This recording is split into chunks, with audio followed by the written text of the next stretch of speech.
Hello बच्चों, let's read the question. The question is from molecular point viewpoint discuss the temperature dependence of susceptibility for diamagnetism, paramagnetism and ferromagnetism. ठीक है, इन पर temperature का क्या dependence होगी, किस तरह से टेम्परेचर से अफेक्ट होगा, वो हमको बताना है. तो हमें ये पता है, अगर मैं बात कर रही हूँ डायमैग्नेटिज्म, पैरामैग्नेटिज्म और फेरोमैग्नेटिज्म की, तो क्या होगा. डायमैग्नेटिज्म में क्या होता है, डायमैग्नेटिज्म जो होता है that is because of the orbital motion of electron. ये जो होता है, इसका रीजन जो होता है डायमैग्नेटिज्म का, वो रीजन होता है orbital motion of electron. Electron जो होता है वो ऑर्बिट के चारों तरफ रोटेट करता है, मोशन करता है, उसकी वजह से डायमैग्नेटिज्म होता है, ऑर्बिटल मोशन ऑफ इलेक्ट्रॉन. और इसकी वजह से जो मैग्नेटिक मूवमेंट डेवलप होता है, ऑर्बिटल मोशन होता है इलेक्ट्रॉन का, और उसकी वजह से क्या डेवलप होता है, मैग्नेटिक मूवमेंट. और ये जो मैग्नेटिक मूवमेंट होता है, इसकी जो डायरेक्शन होती है, क्योंकि इलेक्ट्रॉन का चार्ज क्या होता है, नेगेटिव चार्ज होता है, तो मैग्नेटिक मूवमेंट की जो डायरेक्शन होती है that is the opposite of applied field. Opposite to applied field. ठीक है, अप्लाइड फील्ड और अपोजिट होने की वजह से क्या होता है कि ये टेम्परेचर से बहुत ज़्यादा इफेक्ट नहीं होता है, टेम्परेचर पर ज़्यादा डिपेंड नहीं करता है.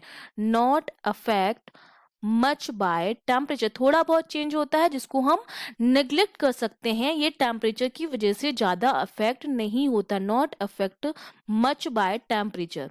ओके, ये हो गया डायमैग्नेटिज्म का. हमने एक्सप्लेन कर दिया कि टेम्परेचर डिपेंडेंस क्या है ससेप्टेबिलिटी का. अब हम बात करते हैं पैरा और फेरो की. पैरा और फेरो में क्या होता है, दोनों की ही बात कर रही हूँ. अगर मैं पैरा एंड फेरो दोनों की बात कर रही हूँ, तो दोनों में क्या होता है कि छोटे छोटे डोमेन्स होते हैं जो कि अलाइंड होते हैं. ठीक है, तो अलाइनमेंट जो होता है मैग्नेटिक मूवमेंट्स का, एटॉमिक मैग्नेटिक मूवमेंट का, वो अप्लाइड फील्ड की डायरेक्शन में ही होता है.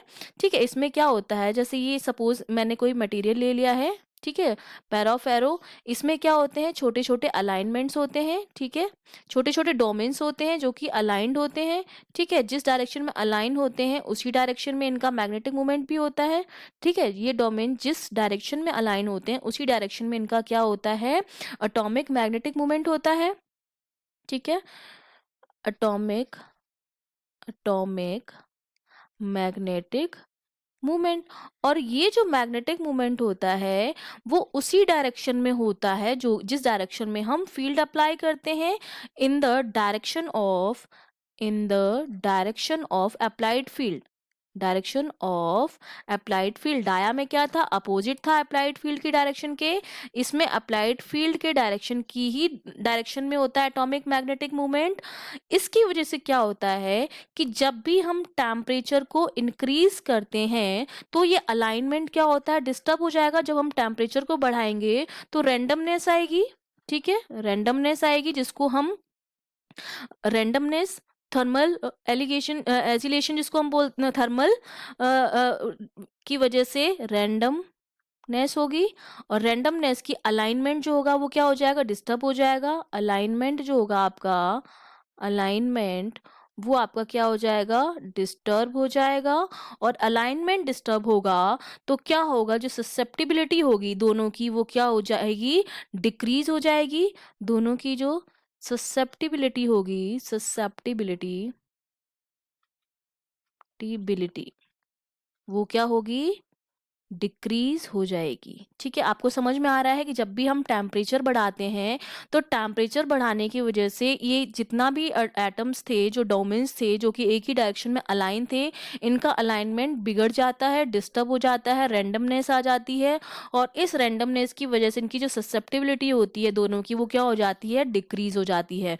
तो हमने क्या कंक्लूजन निकाला कि डायमैग्नेटिज्म पे तो टेम्परेचर का कोई इफेक्ट नहीं होता है, लेकिन पैरा और फेरो पर टेम्परेचर का फर्क पड़ता है. टेम्परेचर बढ़ाने पर ससेप्टिबिलिटी जो होती है वो क्या होती है, डिक्रीज हो जाती है. Okay, I hope you understood well. All the best.